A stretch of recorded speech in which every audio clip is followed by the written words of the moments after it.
આધારભૂત એવું પરમ તત્વ પરમાત્મા જેની સત્તા માત્રથી આ જગત આપણને ખોટું હોવા છતાંય સાચું લાગી રહ્યું છે.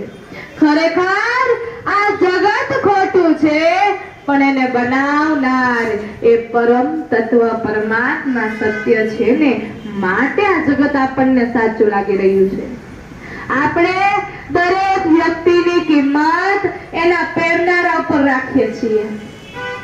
કોઈ ગરીબ માણસે એના ગળામાં હાર પહેર્યો હોય અને હાર સાચો જ હોય તો આપણે શું કહીએ? જવાબ તો છો, અડધી કથા તમારે વાંચવાની છે અને અડધી મારે.